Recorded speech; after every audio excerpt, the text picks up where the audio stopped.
Join us as we travel back in time to revisit these big stores that went out of business. Ready? Do you remember Radio Shack? That store was a paradise for any electronics enthusiast. It definitely brings back memories of being a teenager in the 80s, buying speaker drivers and crossovers to build your first stereo speakers. Anyone else? Founded in 1921, Radio Shack started as a simple radio shop, and over the decades evolved into the go-to destination for those seeking electronic components, gadgets, and everything related to technology. They always had what you were looking for. Who didn't spend hours browsing the shelves, picking out parts for a new project, or just exploring the latest tech? This store was the perfect place for the curious and creative, from beginners to professionals. In the 70s and 80s, it became almost synonymous with innovation in personal technology. Even with the rise of the internet and online stores, it was hard to replace the experience of walking into a Radio Shack back then. Remember that smell? And let's not forget the famous Battery Club, which was perfect for saving money on batteries, right? Unfortunately, over time, competition from big retail stores and the growth of online shopping led Radio Shack to close many of its doors. In 2017, after several restructuring attempts, the company filed for bankruptcy. Even though it has faced challenges in the U.S., Radio Shack is still popular in other parts of the world, especially in Latin America and the Caribbean, where it is owned by the Unicomer Group. Boy, I miss those days. If you ask me, this store was simply unforgettable. It will always have a place in our minds. I'm a Toys R Us kid. Ah, Toys R Us, the toy paradise. What a time to be alive. This store was like Disney World for many of us when we were kids. Who doesn't remember the thrill of walking into a store filled with endless aisles of toys of every kind? Founded in 1948, Toys R Us became the largest toy store chain in the world, a true empire where children's dreams came true. From dolls and action figures to bikes and video games, this famous store had it all. And who could forget the iconic jingle? For many children, a visit to Toys R Us was the highlight of the month, or even the year.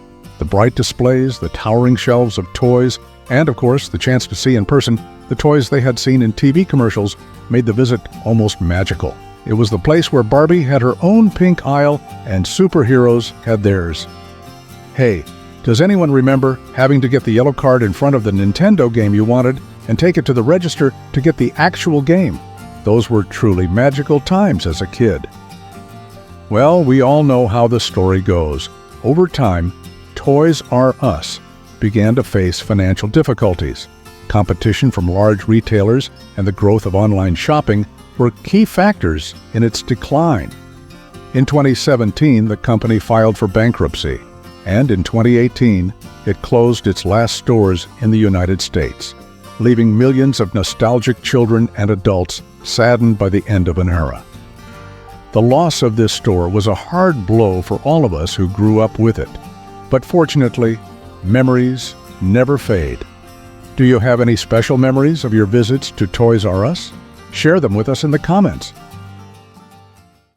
If you were a lover of books, music, or movies in the 90s and 2000s, chances are you spent many hours at Borders. Am I right?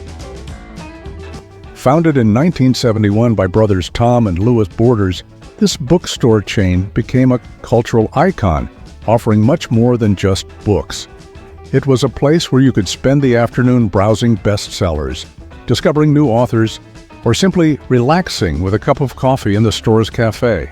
Like I said, Borders wasn't just a bookstore, it was a true cultural hub.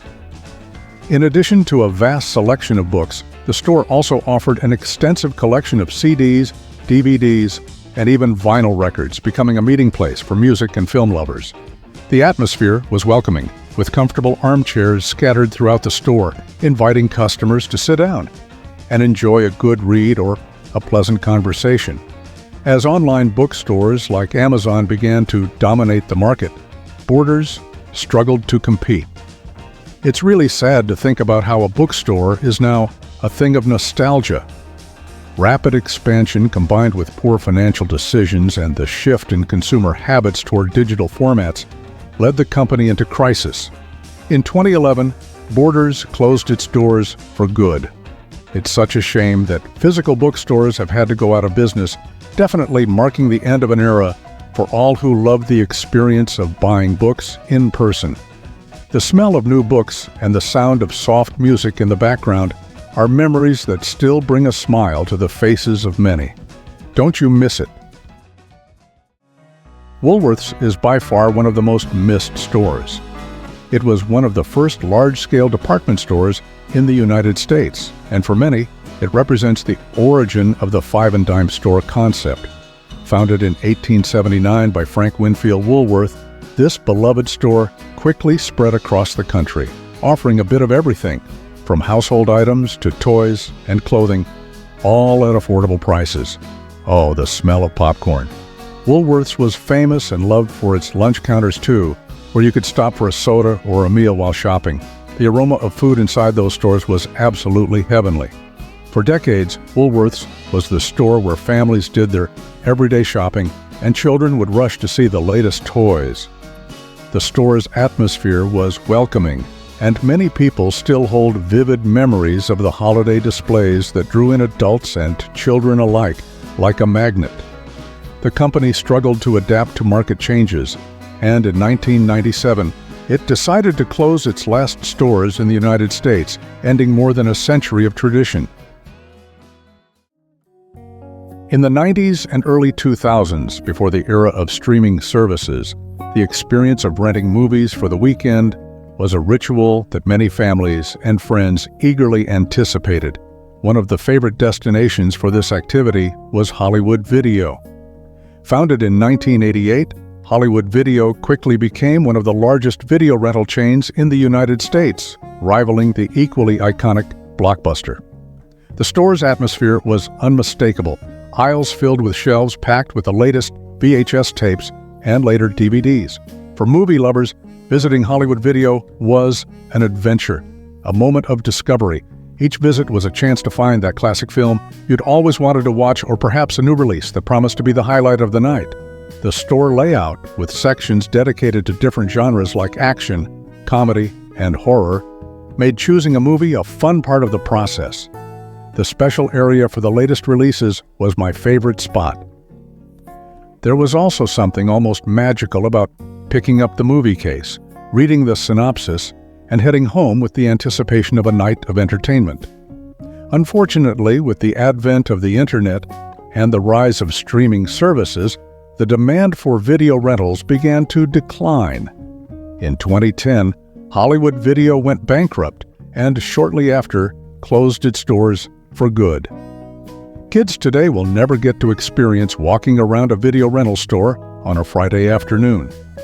It was so much fun for families to go at night and pick out 5 or 6 movies, along with popcorn and candy. If I had a time machine, I'd definitely go back just to walk around and visit this store again.